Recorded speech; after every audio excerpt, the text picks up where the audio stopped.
My name is Hannah. I'm 38 years old, a mother of 2 daughters, and a high school literature teacher in a quiet suburb outside Manchester. Most people would describe me as steady, responsible, the kind of woman who remembers birthdays, who brings extra food just in case, who stays a little longer after work to make sure everything is done properly. I've been called dependable more times than I can count. I've also been called soft, too soft, the type of person who avoids conflict, the type who absorbs discomfort so others don't have to. What most people don't know is that silence isn't always weakness. For most of my life, I was my mother's quiet disappointment. Not because I failed in school, not because I made reckless choices, but because I did something she believed a daughter should never do. I gave birth to 2 girls and no son. In my family, sons were the legacy. Sons were proud. Sons carried the name forward. Daughters, Mikal, were preparation for someone else's household. At least, that's how it was spoken of when I was growing up. Subtle at first, then less subtle. When I became pregnant with my first child, my mother smiled tightly and said, "Let's hope it's good news." When the doctor said, "It's a girl," my husband cried tears of joy. My mother went very quiet. After my second daughter was born, she stopped pretending. The day she publicly disowned me wasn't loud, it wasn't dramatic. It was done in front of relatives during a family gathering, with the kind of tone people use when announcing a mild inconvenience. She said she had accepted that Hannah would never give this family a son, and that she would no longer invest her hopes there. People shifted in their seats. Some laughed awkwardly. Someone changed the subject, and that was that. Years passed. I remained polite, present, available. I brought my daughters to visit her. I called on holidays. I continued being this version of myself everyone expected. Then one winter morning, I received a phone call telling me my mother had died. The funeral was scheduled for the following Thursday, and for the first time in my life, I chose not to go. This is not a story about revenge. There was no dramatic confrontation at a graveside, no speech that shocked the relatives, no triumphant moment. This is a story about quiet decisions, about what rejection does to a daughter, about how silence can turn into dignity, and about the complicated truth that sometimes love does not survive expectation. I'm not here to paint my mother as a villain. She was shaped by her own fears, her own culture, her own wounds. But I am here to tell the truth about what it felt like to be measured, repeatedly, and found lacking for something I could never control. And about why, when the final goodbye came, I stayed home. Have you ever made a choice that looked cold from the outside, but felt like survival on the inside? One character generation. Full name, Hannah Elise Carter. Age, 38. City and country, Manchester, United Kingdom. Surface role, high school literature teacher and mother of 2 daughters. Hidden strength/leverage, emotional discipline and long-term financial independence quietly built over the years. Personality traits, observant, composed, reflective, patient, deeply principled, slow to anger but firm in boundaries.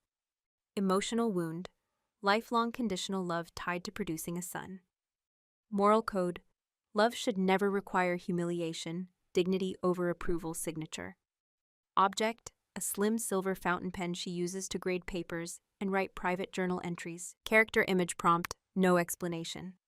Cinematic ultra-realistic portrait of Hannah Elise Carter, 38 years old, natural British Caucasian, calm, intelligent eyes, subtle emotional depth, modern realistic style, soft dramatic lighting, shallow depth of field, 35mm photography look, wearing a simple navy wool coat and holding a slim silver fountain pen. Background subtly hinting a quiet suburban street in Manchester at dusk. Mood, quiet dominance, high detail. YouTube thumbnail ready, 16:9. Part 1, who I was to them. In my family, I was the safe one. Not the brilliant one, not the bold one, not the pride of the lineage, just safe. My younger brother, Daniel, was the golden child long before he did anything to earn it. He was the long-awaited son, the carrier of the family name.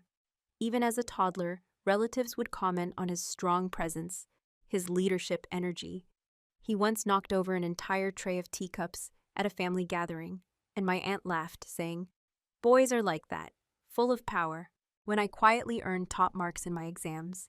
My mother nodded and said, "That's good. You'll make a reliable wife one day." Reliable, that word followed me through childhood like a shadow. I was reliable when my mother needed help in the kitchen while Daniel studied or played.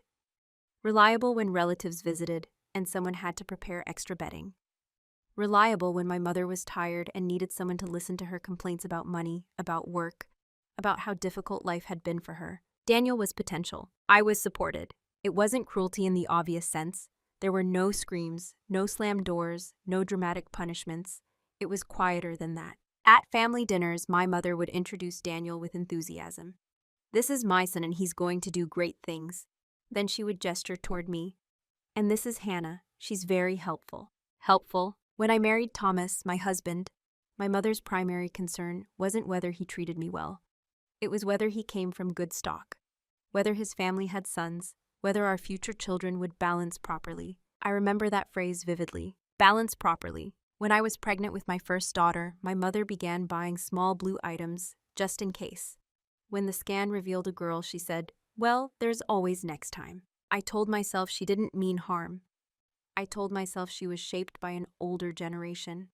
I told myself that love sometimes wears awkward clothes. After my second pregnancy, when another daughter was born, something in her changed from hope to resignation. She stopped offering advice about names, stopped asking about nursery colors, stopped saying when the boy comes. Instead, she began speaking of legacy in the past tense. At family gatherings, she would say things like, "Our branch ends softly, I suppose," or "Some women are simply not meant to carry forward certain strengths." It was always vague enough to avoid confrontation, always ambiguous enough that if I reacted, I would look overly sensitive. And I didn't react, because I had been trained not to. I continued bringing my daughters to see her. I encouraged them to hug their grandmother. I reminded them to say thank you for small gifts. I corrected their posture when they slouched in her presence. I remained reliable. From the outside, I was the good daughter, the composed mother, the calm teacher with tidy handwriting and gentle authority in her classroom. Inside, I was shrinking in places no one could see, but shrinking quietly. I wasn't angry yet. I was still hoping that if I stayed steady long enough, she would one day look at me, not as a failed expectation, but as a person. It never occurred to me then that some roles in families are permanent. Have you ever realized you weren't being mistreated loudly, just positioned carefully? The first cut wasn't the day she disowned me. It wasn't even after my second daughter was born. It happened years earlier, so quietly that no one else noticed. I was 29, heavily pregnant with my first child, standing in my parents' kitchen while my mother rolled out pastry dough for a family dinner. Daniel had just announced that his girlfriend was expecting as well. The room had shifted instantly, voices rising, glasses clinking, congratulations spilling everywhere. "Imagine," my aunt said brightly, "2 grandchildren at once. How wonderful." My mother smiled. But there was a difference in the way she looked at Daniel compared to how she looked at me. With him, her eyes held anticipation.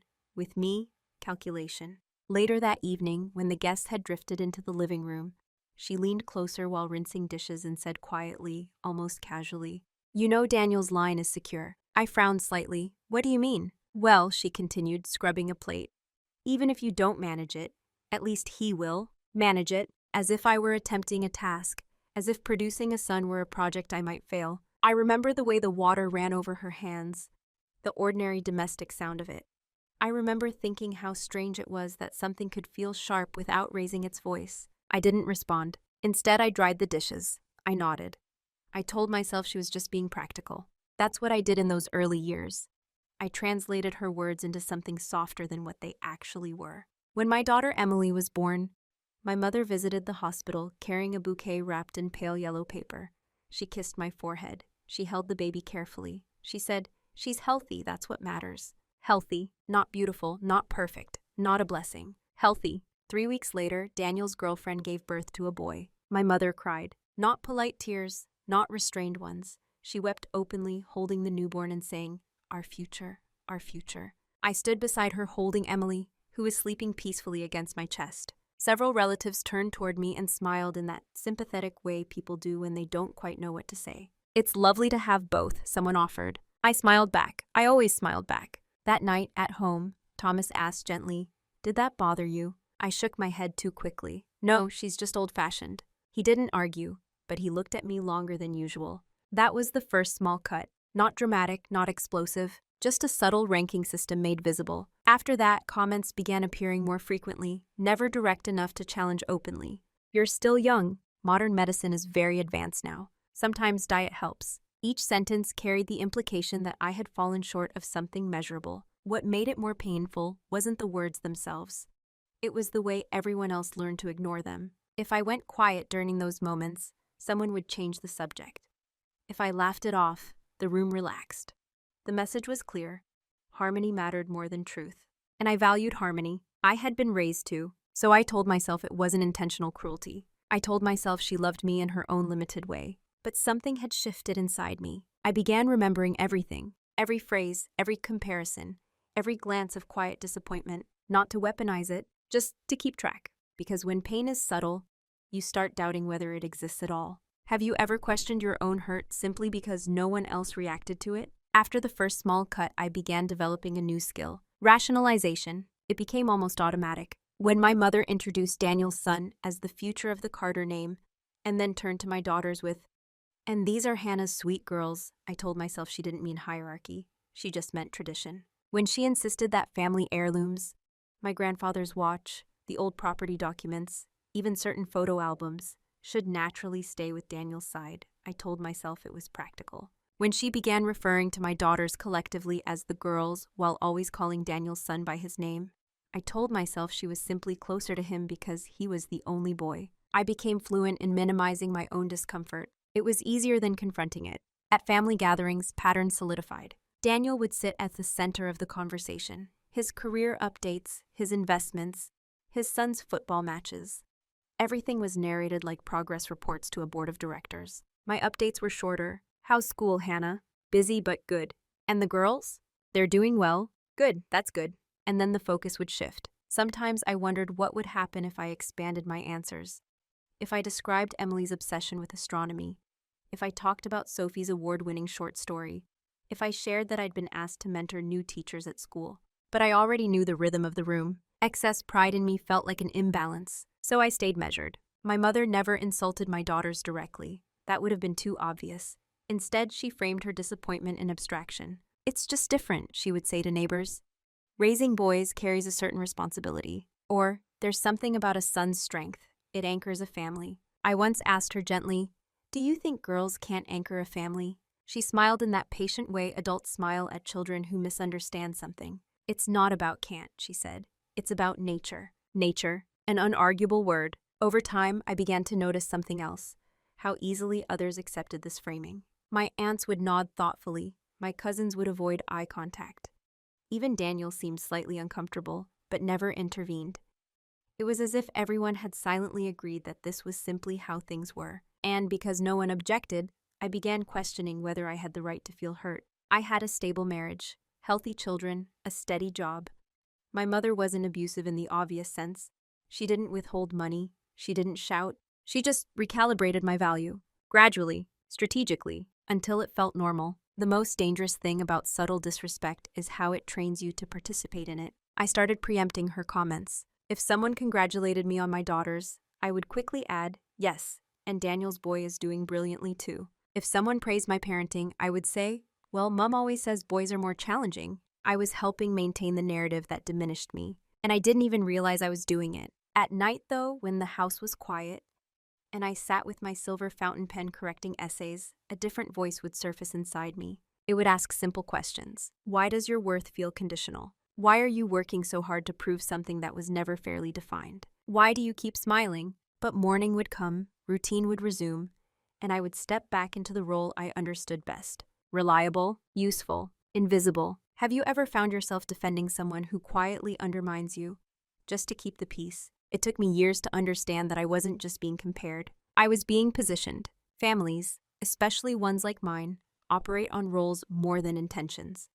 Once a role is assigned, it becomes self-sustaining.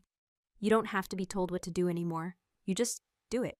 Daniel was the legacy. I was the stabilizer. When my father fell ill briefly in his early 70s, it wasn't Daniel that my mother called first. It was me. "Hannah, I need you to come," she said. "You're better with these things." Better with these things meant paperwork. Appointments, insurance forms, medication schedules, sitting in waiting rooms. listening carefully to doctors and asking practical questions. Daniel visited once. He brought flowers. He spoke confidently about future recovery plans, and then left early because of a meeting. No one criticized him. When my father recovered, my mother told relatives, Daniel handled it so maturely. Handled it. I had taken unpaid leave from school for 2 weeks. But that wasn't my role. Recognition wasn't part of my assignment. Over time, the expectations became clearer. I was the daughter who would show up, the daughter who would organize birthdays, the daughter who would smooth over awkwardness. If my mother said something insensitive at dinner, I was the one who redirected the conversation. If Daniel forgot an anniversary, I was the one who quietly reminded him in advance the following year. And somewhere along the way, I began internalizing the message that my usefulness was my value. It wasn't that my mother didn't love me. I believe she did, in the way she understood love, but her love came with a hierarchy, and I had been placed firmly below a hypothetical son I would never produce. The public disowning, years later, didn't emerge from nowhere. It was simply the formal acknowledgement of what had long been implied. The moment I truly recognized my assigned role happened during a summer barbecue at Daniel's house. Emily had just won a regional science competition. She was glowing, trying to explain her project about renewable energy to anyone who would listen. My mother smiled politely and said, "That's wonderful, darling." Then she turned to Daniel's son, who had recently scored a goal in a local football match, and said loudly enough for everyone to hear, "Now that's the kind of spirit this family needs." The contrast wasn't subtle. I watched Emily's face. She didn't fully understand the subtext yet, but she understood enough to go quiet. In that moment, something inside me shifted. Not dramatically, not visibly, but with clarity. I wasn't just protecting myself by staying silent. I was modeling silence for my daughters. I was teaching them that conditional love was something to endure politely. And that realization unsettled me more than any of my mother's comments ever had. That evening, after we returned home, Emily asked, "Grandma likes football more than science, doesn't she?" I knelt down and brushed her hair behind her ear. "Grandma likes what she understands," I said carefully. But internally, I knew that wasn't entirely true. Grandma liked what fit her narrative, and my daughters did not. For the first time, I began to question whether continuing to play my assigned role was neutral or harmful. Up until then, I had believed that staying calm was maturity, that absorbing discomfort was a strength. But perhaps strength sometimes looks like stepping out of the script entirely. Have you ever realized that the role you were praised for playing was the very thing keeping you small? There wasn't a dramatic breaking point. No shouting, no slammed doors, no ultimatum. The shift happened on an ordinary Tuesday afternoon. I was sitting in my classroom after the final bell had rung. The corridors had emptied, leaving behind that familiar echo of lockers closing and distant laughter fading into the car park. A thin stripe of autumn light stretched across my desk, catching the silver barrel of my fountain pen. I had just finished reading an essay written by one of my Year 11 students. The prompt had been about identity, about the difference between who we are and who others expect us to be. Her final sentence stopped me. Sometimes the quietest person in the room is the one who has already decided not to ask for permission anymore. I read that line 3 times. Not to ask for permission anymore. I closed the essay slowly. For years, I had been waiting for my mother to soften, waiting for her to see my daughters fully, waiting for some invisible scale to rebalance, waiting for approval that would never come in the form I wanted.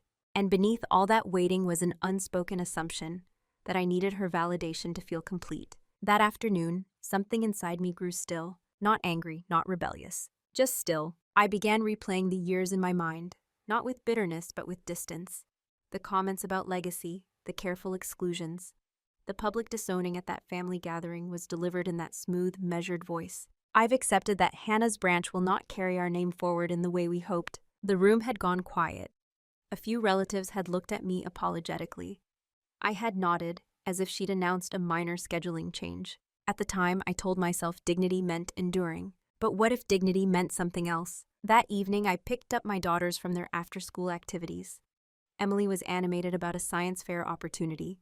Sophie was practicing lines from a school play in the back seat. I looked at them in the rearview mirror and felt a clarity that was almost physical. They did not need to inherit my endurance. They needed to inherit my boundaries. When I arrived home, I made dinner as usual. I listened to their stories. I corrected spelling mistakes and signed permission slips.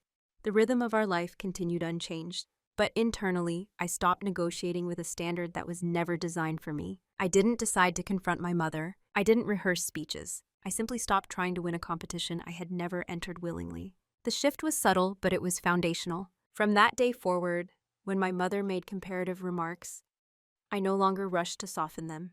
When relatives tried to frame Daniel's son as the family's continuation, I no longer added balancing praise. I allowed silence to exist without filling it. And in that silence, something interesting began to happen. I felt less fragile, not because she changed, but because I had. Have you ever experienced a moment so quiet that no one else noticed it, but it permanently altered how you saw yourself? Part 6. Silence becomes a choice. After that Tuesday, my silence changed its texture. Before, it had been compliance, a smoothing tool, a reflex designed to prevent discomfort. Now, it has become intentional, strategic. When my mother made comments about family strength or carrying the name, I no longer offered explanations or counter-arguments. I simply let the words land without cushioning them. I didn't argue, but I didn't desist either. At first, no one noticed. That's the interesting thing about roles. When you step back slightly, the system doesn't collapse immediately. It adjusts slowly. At a Sunday lunch a few weeks later, Daniel was describing an investment opportunity. My mother listened attentively, nodding with visible pride. When the conversation turned to children, she made her usual observation. Well, of course, boys take on responsibility differently. Normally, I would have responded with something gentle. Girls do too in their own way, just enough to soften the implication. This time, I didn't. I took a sip of water and remained quiet. The silence stretched longer than expected. One of my cousins shifted in her chair. Daniel cleared his throat. My mother glanced at me briefly, perhaps expecting the familiar cushioning response. It didn't come. She moved on to another topic. It was subtle, but I felt it, a tiny recalibration. At home, the changes were even more deliberate. When my daughters asked questions about inheritance or family traditions, I stopped deferring to how things have always been. Instead, I spoke about choice, about building something that reflects your own values. I also began drawing small, invisible lines. If my mother called last minute, asking me to organize something for Daniel's family because you're better at these details, I would respond calmly. I'm not available for that, Mum. No explanation, no apology, just a boundary. The first time I said it, there was a pause on the line. Oh, she replied, surprised. Well, I thought you wouldn't mind. I do mind, I said evenly. I have other commitments. It wasn't confrontational, it wasn't emotional, it was factual. From her perspective, nothing dramatic had happened. I was still visiting occasionally, still polite, still civil, but the quiet labor I had always provided, the emotional glue, began to thin. I no longer mediated tensions between relatives. I no longer preemptively fixed Daniel's oversights. I no longer rushed to smooth over awkward remarks. And interestingly, people interpreted my restraint as passivity. Hannah's so easygoing, one aunt commented. She never causes trouble, another said approvingly. They mistook my refusal to engage as indifference. In truth, it required more strength than compliance ever had, because when you stop performing the role of peacekeeper, you must tolerate the discomfort that follows. And there was discomfort. Conversations felt slightly sharper. My mother's tone occasionally carried a hint of confusion, perhaps even irritation. The system was used to my advantage. Now I was simply present, observing, documenting, adjusting internally. Silence, I realized, is only weakness when it is imposed. When it is chosen, it becomes leverage. I wasn't planning revenge. I wasn't collecting evidence for confrontation. I was simply withdrawing participation from a narrative that diminished me. And the most interesting part? No one seemed to understand that anything had changed. Have you ever stepped back from a dynamic and realized the only person who truly noticed was you? Part 7. What they never noticed. When people imagine change, they imagine noise. They imagine declarations, arguments, emotional exits. What they rarely imagine is preparation. Once I stopped trying to win my mother's approval, something else quietly took its place: clarity. For years, I had assumed that staying close, even in a diminished position, was safer than distance. That access, even conditional, was better than exclusion. But once I stepped back emotionally, I began observing the structure of our family more objectively. And what I saw was an imbalance, not just emotional imbalance, practical imbalance. My parents were aging. My father's brief illness had revealed how unprepared they were for long-term care. Their finances were comfortable but not meticulously organized. Documents were scattered. Insurance policies are outdated. Property titles are unclear in terms of succession. And nearly every practical responsibility had been informally routed toward me. You're better with paperwork. You're more thorough. You understand these systems. Daniel remained the symbolic heir, but I was the operational backbone. For the first time, I questioned that arrangement, not angrily, logically. I began reviewing my own life with the same objectivity: my savings, my will, my daughter's educational funds, my home's ownership structure.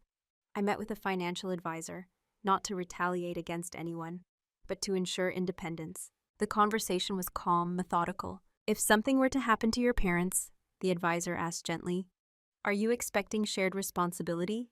I paused. I've been assuming so, I replied. Assumptions, he said, are not plans. That sentence stayed with me. Assumptions are not plans. I went home that evening and opened a notebook, the one I usually reserve for private reflections.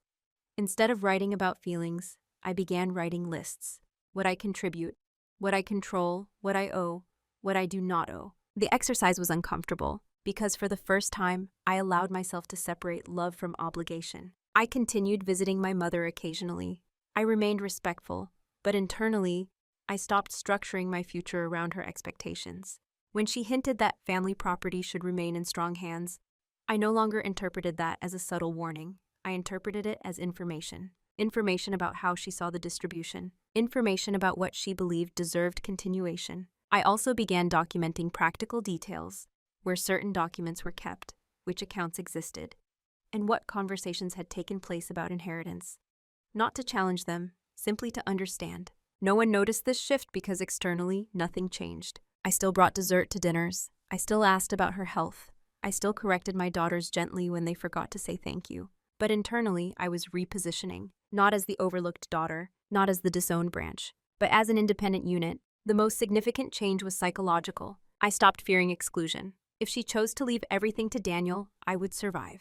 If she chose to formalize her earlier public disowning through legal documents, I would adapt. Because my stability no longer depended on her acknowledgement, that realization removed something powerful from her hands. When you no longer require validation, you become difficult to manipulate. And manipulation doesn't always look like cruelty. Sometimes it looks like tradition. Have you ever prepared for an outcome no one else believes will happen, simply because you see the pattern clearly? Part 8, the private reveal. The leverage didn't arrive like a victory. It arrived like confirmation. It happened on a gray Thursday afternoon when my mother asked me to help her organize a few things. Her tone was casual, almost reluctant. Daniel was too busy, she said. He had meetings, travel, responsibilities. Of course he did. I drove to her house alone. The curtains were half drawn and the living room smelled faintly of lavender polish.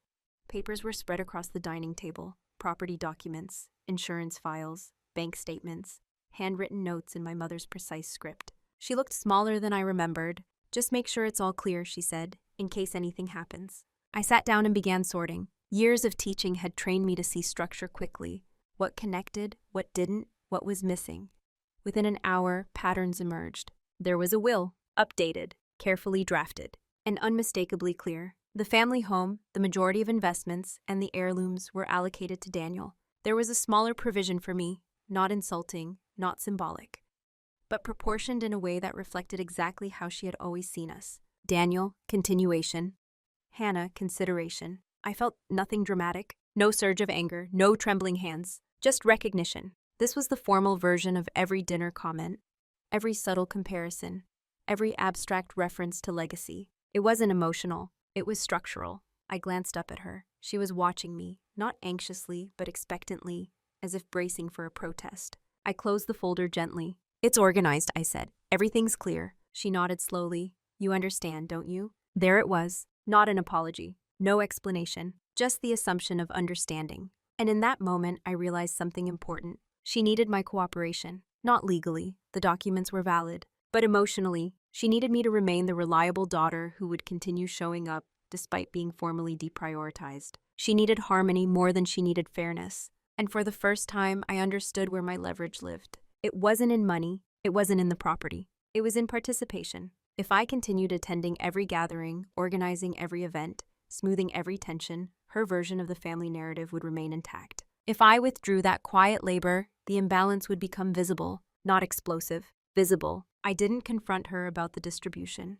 I didn't argue percentages or fairness. Instead, I asked one simple question. Who will manage everything if Daniel doesn't have time? She hesitated. Well, he'll make time. We both knew that wasn't entirely true. For years, I had been the operational support behind the symbolic heir. That afternoon, I understood the asymmetry fully, and something inside me settled. I wasn't hurt by the will, I was clarified by it. There's a difference. When expectation finally aligns with evidence, doubt disappears. I drove home through steady rain, feeling strangely calm, not because I had won anything, but because I no longer needed to pretend. Have you ever discovered something that didn't shock you, but confirmed what you'd quietly known all along? Part 9, The Decision Point. My mother died on a Monday morning in late January. The call came from Daniel. His voice was controlled, measured in the way people speak when they're holding something heavy but don't want it to spill. She went peacefully, he said. It was her heart. I stood in my kitchen, one hand resting on the counter, watching condensation gather on the window above the sink. Outside, the sky was pale and colorless. I see, I replied. There was a pause. The funeral will be Thursday, he continued. Family only. Well, mostly. Mostly. Even in death, there were layers. I'll send you the details, he added. Thank you. We hung up. I didn't cry. That surprised me. I felt sadness, but not sharp grief. More like a long, low ache that had existed for years and simply shifted form. Thomas found me standing there several minutes later. She's gone? He asked quietly. I nodded. He waited. Are you going? He asked after a moment. The question hung in the air between us. Are you going? It wasn't as simple as attendance. Funerals are public declarations of belonging. They're symbolic confirmations that, despite everything, you were part of the circle. If I went, I would be stepping back into the narrative, the dutiful daughter, present until the very end, absorbing everything quietly. If I didn't go, the absence would speak, not angrily, but unmistakably. I spent the afternoon alone. I canceled my classes for the next day and sat at my desk with my fountain pen, not writing, just holding it. Options unfolded in my mind. I could attend, stand beside Daniel, accept polite condolences, and hear relatives say, she loved you in her own way. I could give a brief, dignified speech about complexity and forgiveness. I could maintain harmony one final time. Or I could choose alignment. Alignment between what had been formalized years earlier, her public disowning, her will, and my response. She had already drawn a line. The question was whether I would continue pretending it didn't exist. That evening, Emily came into the study. Is Grandma's funeral soon? She asked. Yes, I said. Are we going? There it was again. You're not going. Are we going? Because my decision would not only define my relationship with my mother, it would model something for my daughters. I looked at her carefully. What do you think? I asked. She hesitated. I don't know. She didn't really like us very much. Children see more than we admit. I exhaled slowly. She struggled, I said, with certain expectations. Emily nodded thoughtfully. Then she said something that clarified everything. Do we have to go somewhere just because we're related? The simplicity of the question cut through years of conditioning. Do we have to? For most of my life, the answer had been yes. Yes, because family. Yes, because duty. Yes, because appearances. But that Tuesday night, sitting in a quiet house with two daughters who were watching how I would define dignity, the answer shifted. No, not automatically. Attendance without alignment is performance. And I was finished performing. The next morning, I called Daniel. I won't be there on Thursday, I said calmly. There was silence. Hannah, he began. I wish you peace, I continued. But I won't be attending. It wasn't dramatic. It was irreversible. Have you ever chosen the option that made the least noise, but changed everything? Part 10. Moving in silence. After I told Daniel I wouldn't attend, there was no explosion, no angry messages, no immediate backlash. Just a long pause on the phone. Right, he said finally. That's your decision. It is. He didn't argue. That almost unsettled me more than resistance would have. Perhaps he assumed I would change my mind. Perhaps he believed grief would override principle. Or perhaps, like everyone else, he had never considered that I might choose differently. In the days leading up to the funeral, I moved quietly, not emotionally detached, but intentional. I informed the school I would be taking Thursday off regardless. I told my daughters we would spend the day together, not in defiance, not in celebration, simply present. I also did something else. I wrote a letter, not to be read at the funeral, not to be sent immediately, just written. I sat at my desk Wednesday evening, the house quiet, and let the ink move steadily across the page. I wrote about childhood, about reliability, about expectations that felt inherited rather than chosen. I wrote about the day she publicly disowned me, how calm her voice had been, how the room had agreed to treat it as ordinary. I did not accuse. I did not dramatize. I described. And at the end, I wrote one line. I hope you have found the peace you required more than understanding. Then I folded the letter and placed it in my journal. It wasn't for her. It was for closure. Thursday morning arrived gray and cold. I knew what time the service would begin. I could almost visualize the seating arrangement. The floral displays, Daniel standing near the front, relatives whispering softly. At 11 o'clock, instead of entering a chapel, I was walking along a canal path with my daughters. The air was sharp but clean. Sophie skipped ahead, her scarf trailing behind her like a ribbon. There was no dramatic relief, no sense of triumph, just steadiness. At one point, Emily slipped her hand into mine. "Are you okay?" she asked. "Yes," I said truthfully. I was okay, because I wasn't avoiding grief. I was refusing misrepresentation. Later that afternoon, I turned off my phone for several hours. Not to escape consequences, but to avoid immediate reaction. I understood that absence would be interpreted. Conversations would happen, opinions would form. And that was fine. For years, I had tolerated being defined by others' narratives. Now I was allowing silence to define me instead. By evening, messages had begun appearing. Some neutral, some confused. One from an aunt that read, "I was surprised not to see you." I didn't respond immediately. Strategic silence doesn't mean coldness. It means choosing timing. That night, after my daughters were asleep, I turned my phone back on fully. There was a message from Daniel. "We need to talk." Of course we did. When you withdraw participation from a long-standing dynamic, the system eventually notices. But by then, something fundamental had shifted. I was no longer reacting. I was deciding. Have you ever realized that the most powerful move isn't confrontation, but consistency? Part 11. The consequences begin. The consequences didn't arrive as accusations. They arrived with discomfort. The first sign was subtle. An aunt who had always greeted me warmly sent a brief message instead of her usual long voice note.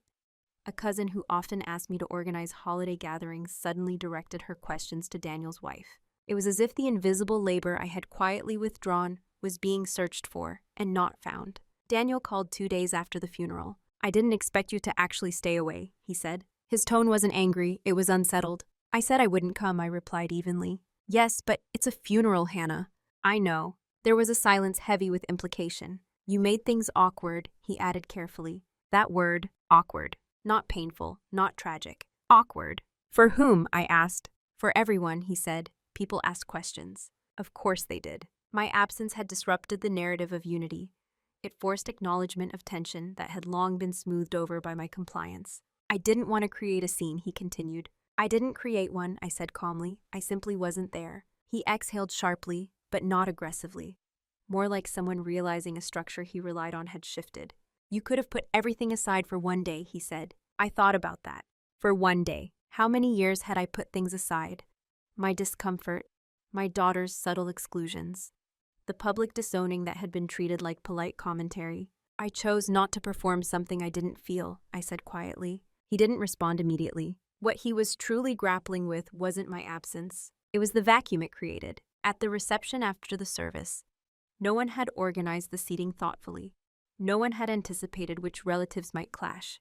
No one had managed the tone of conversations when certain sensitive topics surfaced. Apparently, there had been tension, sharp remarks, an uncomfortable exchange about the will. I listened without interruption. "I always thought you'd handle things," he admitted finally. There it was. The unspoken expectation is laid bare. "I handled what I chose to," I replied. After we hung up, I sat with that sentence. For years, I had believed that being dependable meant being perpetually available. But dependability without reciprocity becomes exploitation. Over the following weeks, small shifts continued. Daniel began reaching out more frequently, not for emotional reconciliation, but for practical questions. "Do you know where Mom kept the insurance paperwork? Did she ever mention updating the property tax documents?" He was discovering what I had known for years. Symbolic authority does not equal operational knowledge. I answered briefly when I could, but I did not resume management. And gradually, the family system adjusted to my reduced presence. There was confusion, a hint of frustration, but no catastrophe. Because the truth is, when one person stops overfunctioning, others are forced to step forward or confront the gaps. My absence at the funeral hadn't shattered anything. It had revealed something, and revelation is often more unsettling than conflict. Have you ever withdrawn from a dynamic and watched others realize, slowly, that you had been holding more than they acknowledged? About a month after the funeral, Daniel asked to meet in person. We chose a quiet cafe halfway between our homes, neutral ground, public enough to prevent escalation, private enough for honesty. He looked tired. Grief does that, but so does responsibility you weren't prepared to carry. After we ordered coffee, he leaned back and studied me in a way he hadn't in years, as if recalibrating. I didn't understand, he said finally. About what? I asked. About how much you were doing. I didn't rush to fill the silence, he continued. After the funeral, things started surfacing. Paperwork Mum never mentioned. Accounts I didn't know existed, people expecting answers. He gave a short, humorless laugh. I thought I was the one she trusted with everything. That statement held more weight than he realized. You were trusted with the idea of everything, I said gently. He absorbed that. She always said you were just better with details, he added. There it was again, the minimizing language that had shaped our roles for decades. And I replied. But that doesn't mean it was my responsibility alone. He rubbed his forehead. There were comments at the reception, he admitted. Some relatives were confused about why you weren't there. A few suggested you distanced yourself for years. I raised an eyebrow slightly. For years? That's what they said. I let that sit. Distance is often only visible when compliance stops. I didn't distance myself, I said calmly. I stopped compensating. The words landed heavier than I expected. He looked at me differently then, not defensively, but thoughtfully. Why didn't you tell me? He asked. I considered that carefully. Because I had. Not in speeches, not in confrontations, but in every moment I chose not to cushion our mother's remarks. In every boundary I quietly set. In the day I said I wouldn't attend. You weren't listening, I said. It wasn't an accusation, it was an observation. He nodded slowly. I thought it was just how she was, he said. Yes, I agreed, it was. We sat in silence for a while, not hostile, not warm, just honest. There's been some tension about the will, he added eventually. A few cousins think it was uneven. I met his eyes. And what do you think? He hesitated. I think she had her reasons. Of course she did. Everyone always does. I don't dispute her right to decide, I said evenly. I simply chose not to participate in a ceremony that pretended those reasons didn't exist. That was the part people struggled with. Funerals often sanitize complexity. They compress entire histories into phrases like devoted mother and beloved family. My absence disrupted that compression. And disruption, even quiet disruption, unsettles people. As we stood to leave, Daniel paused. If she were here, he said, do you think it could have been fixed? I thought about that longer than he expected. No, I said gently, not because I didn't believe in change, but because reconciliation requires recognition. And recognition had never truly arrived. Sometimes the opportunity to repair doesn't pass because no one tries. It passes because no one acknowledges what broke. Have you ever realized that the window for healing closed long before anyone noticed it was open? The final confrontation didn't happen with my mother. It happened with the story of her. 2 months after the funeral, Daniel invited a small group of relatives to my parents' house to sort through the remaining belongings. He asked if I would come. This isn't a ceremony, he said carefully, just practical. I agreed. When I stepped into the house, it felt smaller than I remembered, quieter. The air carried that distinct stillness of a place no longer inhabited, but not yet empty. Relatives moved through rooms in low conversation, opening drawers, labeling boxes. There was no hostility in the space, just a subtle tension, like everyone was trying to step carefully around something unnamed. In the dining room, I found my aunt examining framed photographs. She glanced up. We missed you at the service, she said, not unkindly. I know, I replied. She was your mother, she added, as if that completed the argument. Yes, I said evenly, she was. There was a pause. She loved you, my aunt continued, in her way. I looked at the photograph in her hand, Daniel as a child, standing proudly beside our mother. I wasn't in that frame. I don't doubt she felt something, I said. But love and acceptance aren't always the same. My aunt frowned slightly, as if trying to reconcile that idea. You're not angry, she asked. No, I answered truthfully. And I wasn't. Anger had burned off years earlier, replaced by clarity. Later, Daniel and I found ourselves alone in my mother's study. Her desk was exactly as she had left it. Papers stacked precisely, pens aligned. He opened a drawer and pulled out a folder. She kept this, he said quietly. Inside were old school reports, mine, certificates, letters I had written from university, even a small essay I'd won a prize for at age 16. I felt something shift in my chest. She kept them, he repeated almost defensively. That means something.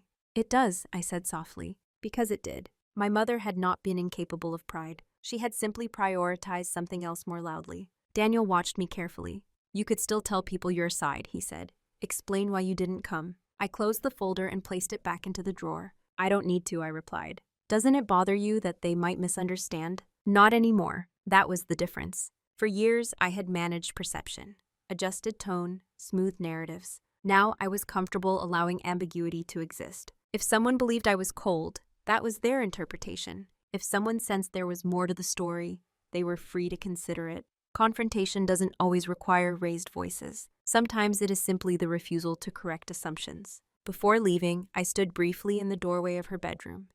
The bed was neatly made, as if she might return at any moment. I didn't whisper forgiveness. I didn't demand an apology. I acknowledged complexity, and I left. Have you ever chosen not to defend yourself? Because your peace mattered more than being understood? It has been a year. Grief has settled into something quieter, less about loss, more about integration. People assume that not attending my mother's funeral must have hardened me.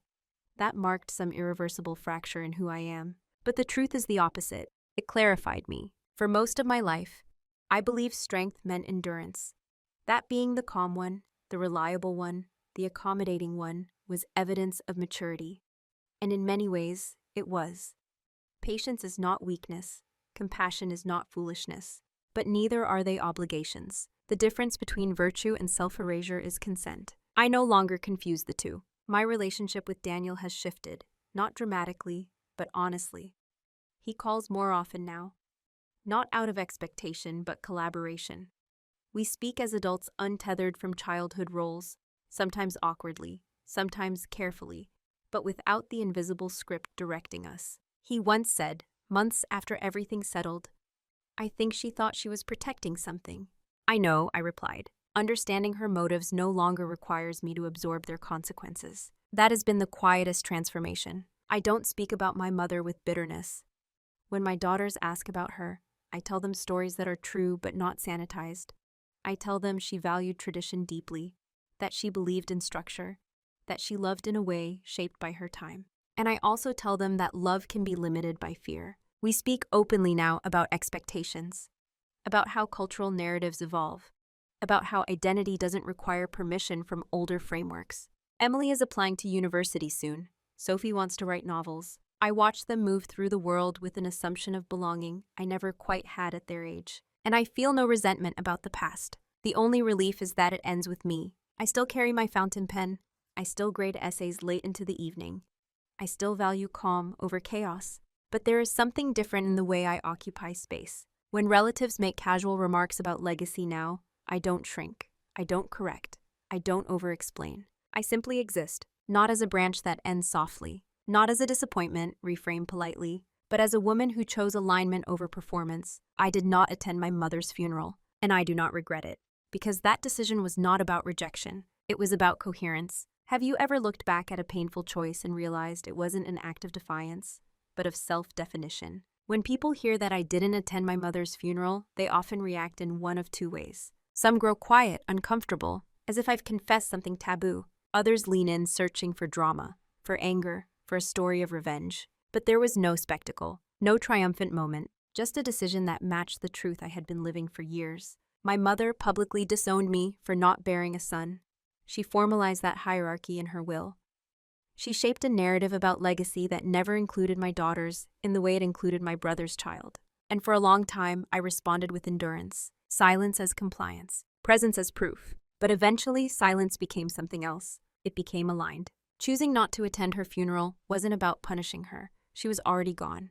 It wasn't about humiliating my family. I didn't make a speech. I didn't announce my reasoning. It was about refusing to perform belonging in a story that had already excluded me. There's a quiet power in stepping out of roles that diminish you. Not loudly, not angrily, just definitely. What I've learned is this. Love that requires you to shrink is not love you are obligated to honor publicly. Understanding someone's limitations does not require you to absorb them. And sometimes the most compassionate thing you can do for yourself and for the next generation is to stop modeling endurance as virtue. My daughters did not inherit my silence. They inherited my boundary. If you've ever been measured against an expectation you didn't choose, if you've ever been told, subtly or directly, that you were almost enough, I hope you remember this. You are not required to attend every ceremony that denies your full humanity. Sometimes dignity looks like absence. Sometimes peace looks like letting people misunderstand you. And sometimes the most loving thing you can do is choose coherence over applause.